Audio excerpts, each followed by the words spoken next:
That's what this deck wants to do in a nutshell.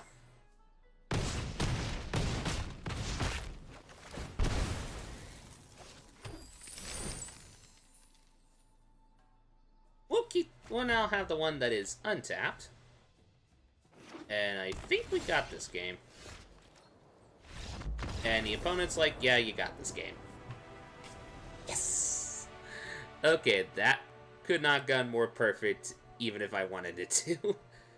We'll still play one or two more just for the sake of it, but you kind of see how the deck works. And it's probably one of the more successful variations of the deck that I was able to brew, because... oh boy, I went through many iterations to make this deck work. I tried to do a mono blue variation of the list, which seems like logical because, like, oh, you get all that blue mana, you want to use it for blue spells, or use it for a off-color Mnemonic Betrayal and something like that, and then you use it as a mill deck. That seems intuitive, right? Well, it's hard because the variation of decks on MTG Arena can vary, and sometimes you don't really steal something you really want. Or, on the other hand, there was a variation where I kind of went golden and went into an is-it variation, which kind of this deck is in a nutshell. And then just like, oh, have all the Joyras, have all the cheap artifacts I can do, and then just draw, and then try to get my combo condition. That also was very inconsistent with the meta, which can be very aggro-based, especially if it's, well, as we're going to see now, Murph? Oh. Okay, maybe it's not Murph. Oh, Sultai. But yeah, you can tell I've went against a lot of Merfolk recently. But yeah, essentially then I went that iteration, and that iteration didn't work.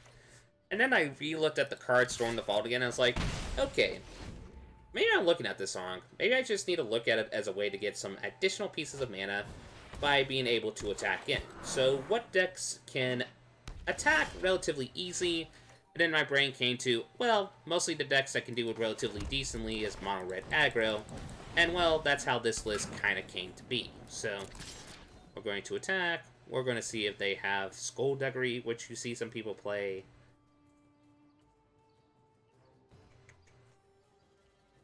The good news is we have the 2 Lava Coils, so pretty much whatever they play. This seems like a graveyard deck, so hopefully the Lava Coils will help us negate any problematic cards. Well, counterspell and 3, 2. No counterspell. Okay.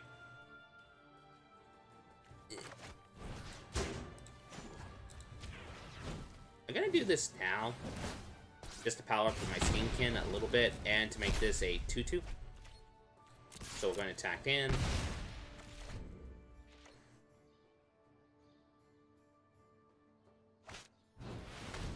Okay, so definitely graveyard deck. Ah, it's a Paraka Worm graveyard deck, I think. Maybe? Well, that's what it seems like. We'll pay 2 life since we can at the moment.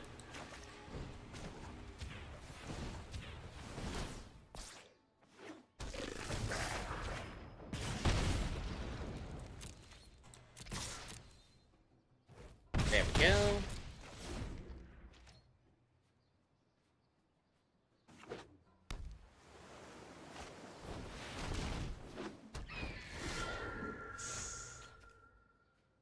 Oh, that was a top deck of the century. Oh my, that was a top deck of the century. So yeah, we are saying goodbye to that bird, because no, no, no. Especially with a Paraka Worm in the graveyard.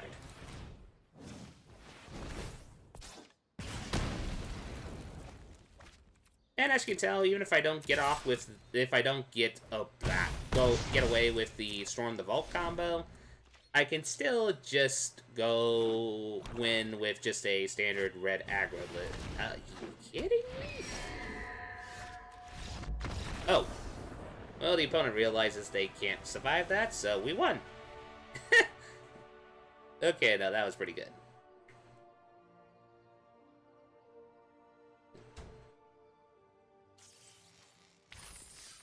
But yeah, pretty much even if the Storm, the Vault, synergy does not work, we're still playing, at the basic extent, a mono-red aggro deck, which, while gratefully is not as absurdly powerful as it was in the Amicat slash Kalash block before the rotation happened. There is still some power behind the deck. Like, I could see someone trying a variation of this with Goblin Chain Wars and such. And you might try that out, but I don't know if it would work or not. It's greedy, but I'm going to give it a shot. We had 2 successful games so far, and we'll say hello to our opponent. Always be a person of good manners. Mono white weenie, it seems. So we're going to play our Lannery Storm. We're going to try to attack to generate a treasure. And we'll see what our opponent's playing. It's white, mono white, I believe? At least that's what it feels like. Okay, a mentor to me. Okay, first things first, we're going to play our Diamond Mare. We're going to say red, for obvious reasons. Then we're going to say bye to the mentor, because that's a scary engine.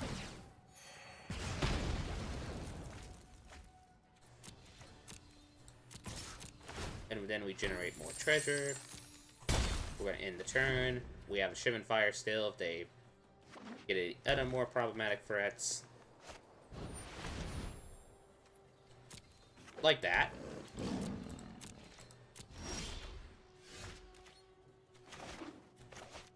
We will definitely pay the kicker cost to say so long, farewell, but I do to you and you and you.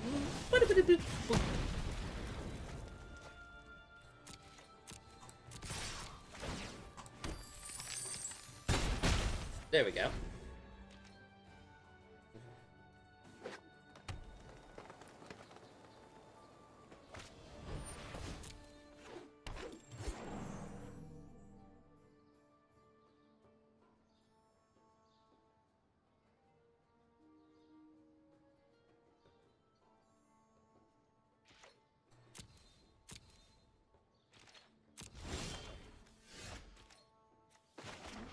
We're going to enter and tap.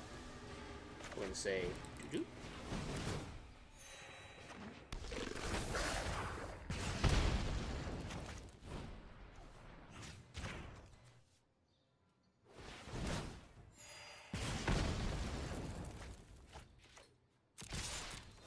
And the best part is, with all the treasure we're generating, if we top deck a Store in the Vault, we can use the treasure to generate the blue mana.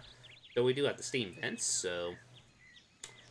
Now, this is where we get to the one teeny weeny little fault of the deck. The draw engine in the deck can be a little bit inconsistent. Okay, I'm guessing the fact that there was... Oh... That could be scary.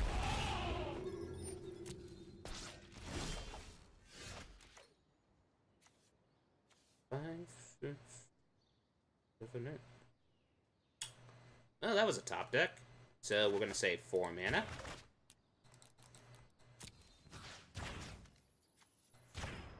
It seems like the epiphany of all red players.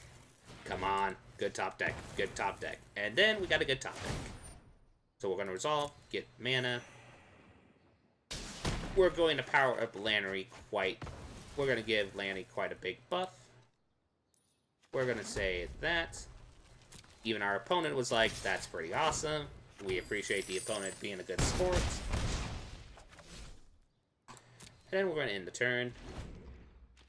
And what they need now is just essentially additional blockers, which a History of Benalia will be perfect.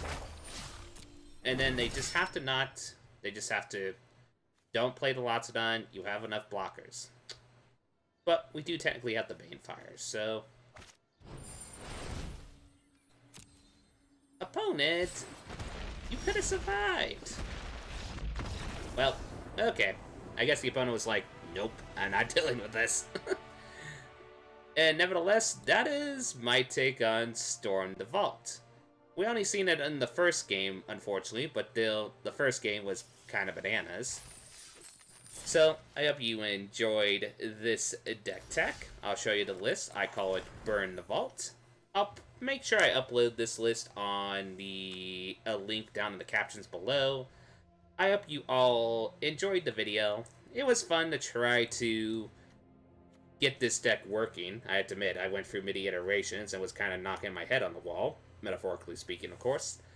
But overall, I hope you all enjoyed the gameplay videos, and you all have a lovely night. This is Jordan Leroy Hansen, also known as Lead Death, signing out. Bye-doo!